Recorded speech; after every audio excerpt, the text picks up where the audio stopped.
Buenas, qué grato contar con su compañía en el gran debate con Adolfo Vega. Hoy tenemos como invitado a un candidato a la Cámara Bogotá. Estoy hablando del doctor José Daniel López. Cambio Radical. Bienvenido. Hola Adolfo, un saludo muy especial para ti y para todos nuestros televidentes. 118 en el tarjetón, Cámara Bogotá. Cambio Radical 118. Escogí el último número en el tarjetón porque creo que en esta sociedad los últimos deben ser los primeros. Sí, yo nunca había escuchado esa frase. Muy original, muy original. Viene la palabra de Dios, contiene profunda Lindo sabiduría. eso sí me gusta, lindo. ¿Quién es José Daniel López? Bueno, venga, le cuento. Yo soy un bogotano de 36 años, hijo de una familia de clase media de la localidad de Engativá, de un hogar donde me enseñaron que las cosas más valiosas de la vida son las que se logran con esfuerzo y con sacrificio. Así ha sido mi carrera pública. Arranqué hace 20 años siendo personero de mi colegio, estudié ciencia política e hice una maestría en gobierno y arranqué mi camino en lo público siendo un pelado que repartía volantes en los semáforos de Bogotá. Hace ya bastantes años trabajé al lado de David Luna, quien hoy es ministro TIC. Él fue mi jefe cuando estaba en el Congreso de la República, trabajé a su lado en la Cámara de Representantes, corporación a la que hoy aspiro. Estuve también en el gobierno nacional, gerencié sus campañas, he pasado también por el sector privado, he sido profesor universitario, pero sobre todo soy un ciudadano preocupado por la situación pública, por la corrupción, pero que tomó la decisión de dejar de preocuparse, de dejar de indignarse y pasar los hechos concretos para generar renovación en una institución tan importante como la Cámara de Representantes. José Daniel López, candidato a la Cámara 118, Cambio Radical en el tarjetón. ¿Usted nace en la localidad de Engativá? Yo soy de la localidad de Engativá, del barrio La Serena. Ve, Adolfo, soy tan engativeño que me bautizó el padre García Herreros. No me diga. Ah, sí, claro, Sí. el Minuto de Dios pertenece a la localidad de Engativá. ¿Qué recuerdos tiene el padre García Herreros? Pues no muchos, porque el padre me bautizó cuando yo era un bebé de 2 meses, pero sí recuerdo sus alocuciones televisivas todos los días a las 7 de la noche.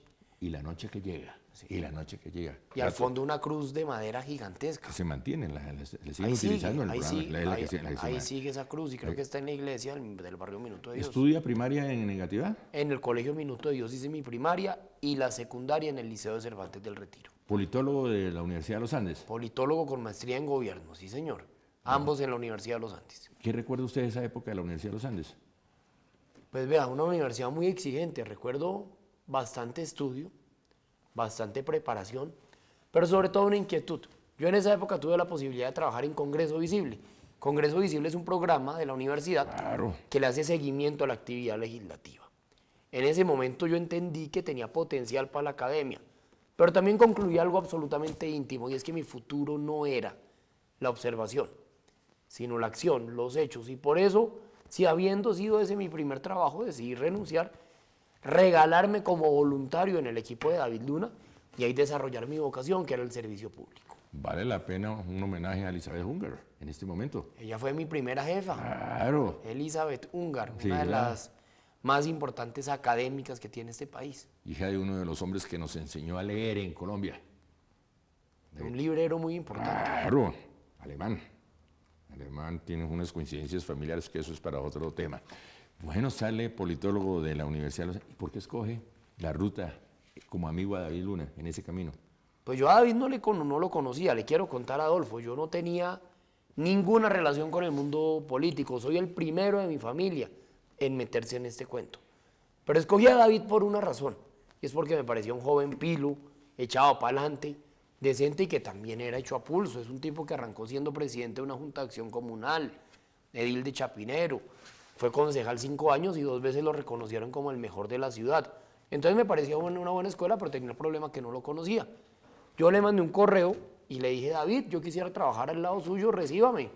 Me dio una cita. Allá llegué puntual y me dijo: pelado, bienvenido, pero con 2 condiciones. Primero, yo hago la política sin plata.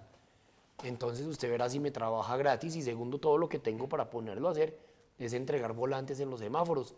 Y así empezó esta historia, Adolfo. Sí, con Y aquí vamos. Qué bien, esa historia tan importante no solo de José Daniel López, sino también de David Luna. Una historia del David Luna Serrano, su abuelo, David Luna Bisbal, su padre, que fue secretario de gobierno de Bogotá en la alcaldía de Jaime Castro, David Luna Sánchez. Incluso estuvo en el consejo antes de ser concejal, fue asesor de la unidad de Patricia Cárdenas. Sí, un hombre muy pilo, tuve la posibilidad de trabajar al lado de él 10 años, más o menos desde el año 2013 lo estuve acompañando y de verdad que un maestro excepcional. Cuénteme aquí que nadie nos escucha, nadie nos ve, que está a punto de retirarse del ministerio. No, pero ahí sí me corcha, eso sí toca preguntárselo a David. Pero eso sí, eso es lo que se escucha. Está que se retira del ministerio. Se viene a la arena política. Se viene el doctor David Luna Sánchez, el ministro de las TIC. Un saludo, doctor David Luna. Bueno, ¿y por qué decide lanzarse a la Cámara? Hombre, porque hay unos temas por los que quiero trabajar. El primero es el de la prevención de la violencia contra la mujer. En Bogotá cada tercer día una mujer es asesinada. Cada 8 horas una mujer es víctima de violencia sexual y 3 mujeres por hora son víctimas de violencia intrafamiliar. La situación es tan grave, Adolfo, que el año pasado mataron más mujeres que víctimas del conflicto armado. Ese dato es increíble. No, esa es la magnitud del problema que tenemos, pero además es un problema que trasciende la dificultad de la violencia física y pasa al plano de la exclusión económica. Vea esto, hoy se gradúan más mujeres que hombres de las universidades, pero a pesar de eso el desempleo femenino es 10% más alto y la desigualdad salarial entre mujeres y hombres es de 20,4% en contra de ellas. Entonces estamos hablando de un problema generalizado que debería ser prioridad en la agenda pública del próximo Congreso de la República. ¿Y usted que ha estudiado el tema, cuál es la raíz del problema? Es cultural y se llama machismo. Nosotros queremos atacar esa raíz. Seguramente un representante de la Cámara no puede erradicar una tradición o una visión de tantos y tantos y tantos años, pero sí podemos dar algunos pasos. Por ejemplo, queremos promover una política pública de escuelas de padres de familia. Muchas veces es en el hogar en donde se forman los machistas del futuro. En muchos hogares bogotanos al niño varón de la casa le dicen que no lave la loza o que no tienda la cama, porque eso es cosa de mujeres. Eso no puede ser así. Yo no sé en su casa cómo sea. En mi casa yo puedo ser candidato a la Cámara y llegaré a ser presidente de la República si es del caso, pero llego todas las noches a lavar la loza, porque creo que a los hombres nos corresponde ayudar por igual. Debemos superar esa visión cultural y creo que el hecho de estar en la Cámara de Representantes nos va a permitir poner este tipo de temas en discusión y en reflexión en la agenda pública. Se habla del machismo latinoamericano, el caso de México, el caso de todo este sector, incluida Colombia, pero el fenómeno se presenta casi por igual en Europa, en España. Feminicidios, la cifra es muy alta. Sí, sí, aunque hay que reconocer que tenemos un problema especialmente grave en Bogotá. Es que no es solamente el tema de feminicidios, vea, en el tema de maltrato intrafamiliar. 17.000 mujeres cada año son víctimas de violencia intrafamiliar. 17.000.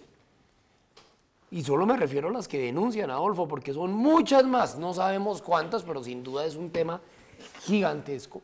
El de la población de mujeres que prefiere quedarse callada cuando es maltratada. Y no hay un sistema apropiado de atención. Existen las comisarías de familia. En Bogotá solo hay 35. Por población y por ley debería haber 51, no 35. Entonces la señora llega con el ojo morado a la comisaría de familia y la ponen a esperar 4 horas. No hay derecho. Tenemos que gestionar recursos del gobierno nacional para que no solo venga a Bogotá a cobrar impuestos, sino que también se meta la mano al bolsillo y nos ayude a financiar una mejor capacidad de atención a las mujeres que enfrentan esta difícil situación. Excúseme, sin ir en contra del tema y el punto de equilibrio, ¿no hay hombres maltratados? También los hay. ¿Y eso con índices, ¿y por qué no se ventila? Con índices de denuncia mucho menores por el mismo machismo. Es que imagínense si un tipo llega a la oficina y dice, oye, es que mi mujer me pega. Pues lo que va a recibir es bullying seguramente. Pero hay muchos casos también que hemos identificado de hombres que son maltratados. Además que recuerde usted que la violencia intrafamiliar no es solo física, también es psicológica. Cuando insultan a una persona de manera reiterada, la menosprecian. Económica, cuando los medios económicos son utilizados como mecanismo de presión, de distinta índole, de orden sexual, por supuesto, psicológico. Entonces, hay una gran diversidad de violencia que es intrafamiliar, que afecta a mujeres y a hombres, pero sin duda es mucho más acentuado en el ataque que son víctimas las mujeres de esta sociedad. Pero no se plantea de esa forma. El hombre maltratado no aparece en la discusión, el hombre maltratado no aparece en el análisis. Es bastante invisible porque lo que le digo, las cifras son muy bajitas y no porque no sea el problema, sino porque la mayoría de caballeros que viven esta situación no lo denuncian. Pero si hay un cambio en la sociedad con respecto al tema. Pues yo quisiera creer que sí. Yo quisiera creer que sí hay un cambio, pero creo que debemos ir mucho más rápido. Seguimos todavía metidos en la era de las cavernas en términos de machismo. Las cifras ya las expresaba, son alarmantes. Creo que es urgente atacar, uno, lo cultural desde las escuelas de padres de familia. Dos, lo institucional desde el mejoramiento de la capacidad de comisarías de familia, de casas refugio. Y tres, en lo económico. Porque le digo una cosa, Adolfo, una mujer que genera ingresos, que cuenta con empleo, que el Estado le ayuda, por ejemplo, en su emprendimiento, es mucho menos vulnerable a dejársela montar de un guache que tiene al lado. Pero hoy el tema es más visible. Uno de los problemas que tiene más sanción social en este momento es la violencia intrafamiliar. Sí, es más visible. Ese señor le pega a la mujer. En política, en la vida pública en general, tiene una sanción social muy alta. Completamente. Ya se nota el cambio. Pues ojalá, pero hay que acentuarlo. Y hay temas colindantes, por ejemplo, del caso a nivel mundial del Me Too, violencia sexual, agresión sexual, que se están desarrollando y ya la gente denuncia. Es que este tipo intentó violarme, es que el tipo me acosó laboralmente. Temas que tienen que ver el uno con el otro. Sí, hay como mucho tema guardado en el closet, ¿no? Y de algún modo la disposición de la información, las redes sociales, movimientos como el Me Too, están ayudando a que la gente pierda el miedo y saque del closet todos esos esqueletos que tiene guardados y los ponga sobre la mesa. Pero sigo teniendo la sensación cuando visito los barrios de Bogotá que hay muchísimo más. Pero me gusta Muchos más casos que aún no se ventilan y que las mujeres por miedo, por pena, por la consideración que sea, deciden no poner sobre la mesa. ¿Y cuánto necesitamos saberlo para entender la dimensión del problema y actuar al respecto? Me gusta ese titular. La violencia intrafamiliar tiene que salir del closet. Así es. Ese es un titular para el programa. Un titular para el programa. Más temas de campaña. Segundo tema, adultos mayores. A nuestros adultos mayores los estamos desperdiciando. Conozco gente que tiene 70 años y que quiere trabajar. Pueden trabajar, pues cuentan con las ganas, la energía y la experiencia. Necesitan trabajar, porque en esta sociedad solamente 1 de cada 4 adultos mayores se pensiona. Pero vaya usted a los 70 años y consiga empleo. O la gente que tiene 50 años, que se queda sin trabajo y que sale a buscar a puertas de jubilación en una situación desesperada y nadie les da la oportunidad porque los consideran demasiado viejos. Yo voy a sacar adelante una ley. Es la ley del empleo para el adulto mayor.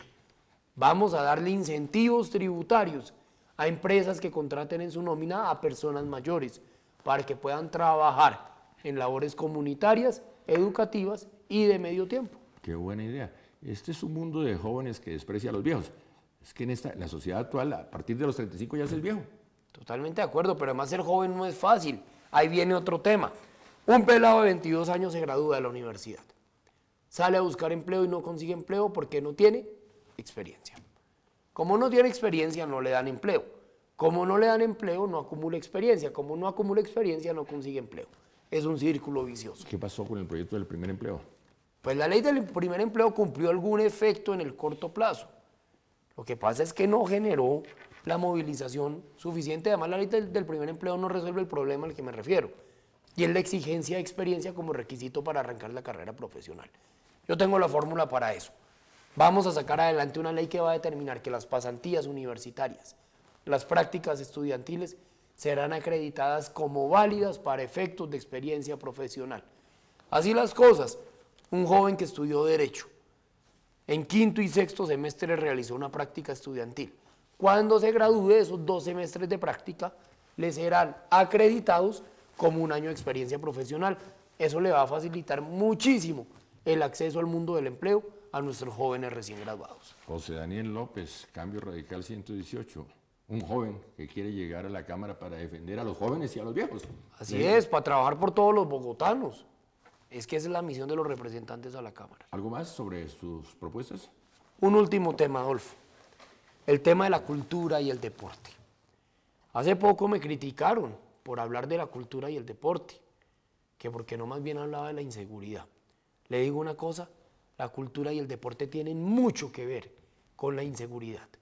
Pues cuando un joven de 12 años sale de estudiar a mediodía y sus padres regresan de trabajar a las 9 de la noche, ese pelado agarra para la calle. Allá encuentra droga, delincuencia y malas influencias. Si en vez de la calle pudiéramos ofrecerles a nuestros jóvenes mejores opciones de uso del tiempo libre, créame, Adolfo, que tendríamos una sociedad más segura, una juventud más alejada del consumo de droga.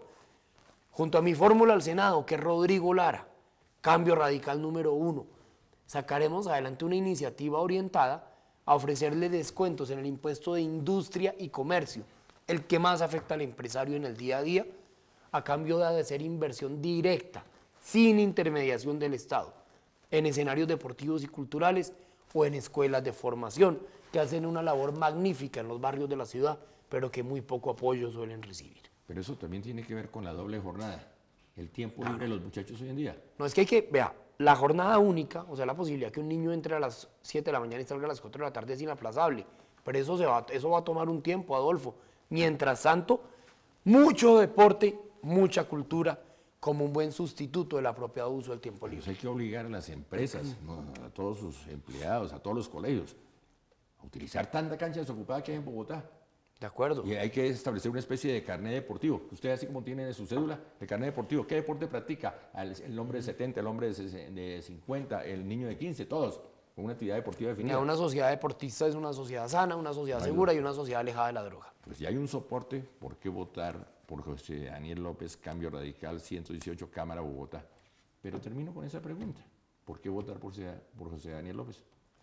Por dos razones. Primero, por mi historia. Soy un joven hecho a pulso, que me cansé de indignarme y de criticar y decidí trabajar y renovar. Y segundo, por los temas que acá he expuesto. Acá está el candidato de la prevención de la violencia contra la mujer, de la ley del empleo para el adulto mayor, de la ley para que las prácticas universitarias sean acreditadas como experiencia profesional válida, de la promoción de la cultura y el deporte, también de la discapacidad. Trabajaremos con la ley de cuidadores para que los cuidadores puedan pensionarse, para que tengan prioridad en ofertas de teletrabajo. Por la historia, por los temas y sobre todo, porque la única manera de sacar adelante este país es renovando el Congreso de la República. Por eso yo los invito este 11 de marzo a que me den la oportunidad de representar a mi ciudad con el partido Cambio Radical 118 a la Cámara de Representantes por Bogotá. Para terminar esta entrevista con un poco de humor, el doctor José Daniel López, candidato a la Cámara Cambio Radical 118, tiene un jefe superior que es el doctor Germán Vargas Lleras. Claro, es el candidato presidencial de mi partido, cosa que me hace muy orgulloso. Tiene su fórmula para estas elecciones, es Rodrigo Lara. Rodrigo Lara, Cambio Radical número 1 al Senado, el autor de la ley de donación de órganos, el defensor de la recuperación del ICETEX en tanto función social. Pero la pregunta es, ¿quién tiene peor genio? ¿Germán Vargas o Rodrigo Lara? Pues ambos conmigo son absolutamente queridos. Yo Diga, hablo de lo deme, que me consta. Deme la fórmula para encontrar así que querido a Germán Vargas y que no tengas... Trabajar duro, ser disciplinado y hacer lo que uno promete. Creo que eso significa Germán Vargas, eso significa Rodrigo Lara y eso significa José Daniel López. ¿Por qué el bajo registro de Germán Vargas en las encuestas? Pero es que yo creo que la contienda presidencial no ha empezado, Adolfo. Esto arranca el 12 de marzo, un día después de la elección legislativa. Y el 11 de marzo le quiero vaticinar. Cambio Radical va a barrer en las elecciones al Congreso. La lista al Senado es magnífica, las listas a las cámaras regionales, y con esa mayoría creo que Germán Vargas va a catapultarse en las encuestas, y con un segundo factor, los debates, porque no hay nadie más preparado y que conozca mejor el país que Germán Vargas, y así se va a sentir en los debates presidenciales. Pues muy grato verlo. Bueno, Adolfo, encantado. De optimismo. La presencia juvenil casi en la Cámara de Representantes de Bogotá, José Daniel López, 118 en el tarjetón de Cambio Radical. Gracias por venir. Muchas gracias, Adolfo. Muy amable. Muy amable. Un saludo a todos los televidentes. Gracias por su atención.